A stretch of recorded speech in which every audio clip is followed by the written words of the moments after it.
Hello, it's Greg Harrelson here with Center 21 here in Myrtle Beach, South Carolina, and I get a question all the time, so I thought I'd bring a mortgage professional in to help me answer it. But you know, we sell a lot of properties on the ocean front, and you've probably heard of the term Condotel. Of course, you've heard of a term condo, but there's a term out there that is used very often called Condotel, and it can be very confusing. And the reality is the term is really most important when you're getting financing, because it does influence the type of loan that you might you be able to get. So I thought I'd bring in Adam Paskanik with South Atlantic Bank to answer the question. And this question is very simple for the viewers out here. What is a condotel? Okay, Greg, there's a lot of different information, maybe misinformation on what a condotel truly is. Fannie Mae has a specific definition. Each individual bank may have a specific definition, but the simplest way I've explained it to the thousands of real estate agents in Horry County is this: any property, condo property you can rent by the night, it's a condotel. The extreme short-term rentals that are allowed, it's a condotel. It doesn't matter if it's on the beach. It doesn't matter if it's on a golf course. It doesn't matter if it's in Laura, South Carolina in a cornfield.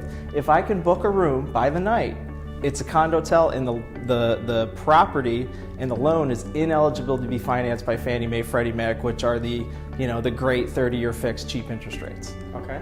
Huge difference. So if a property is defined as a condotel, they can get a loan, correct? Absolutely. I've done condotel loans here on the beach for 12 years. Yes. I know what's going to work. I know what's not going to work. There's so many different specific reasons why a building may or may not be approved. I don't have the time to go into it, but it's very, very important that you select a lender that knows what they're doing. Yes.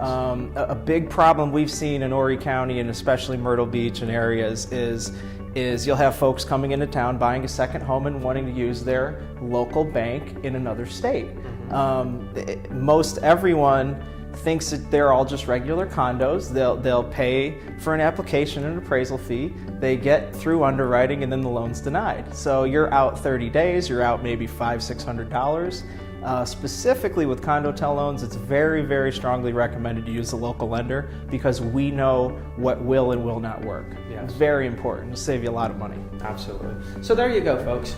The takeaway that I'd like you to kind of get from this video is a few things. Number one is, just because somebody calls it a condotel, it does not mean you cannot get a loan.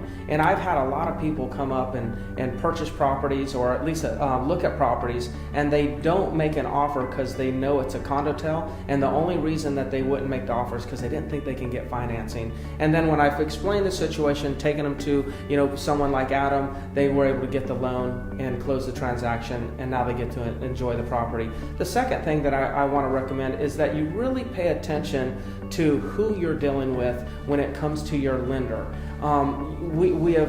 As Adam says, we have seen this many times where people will use their local banks, maybe in Maryland, thinking that they can actually get a loan in Myrtle Beach on a condotel.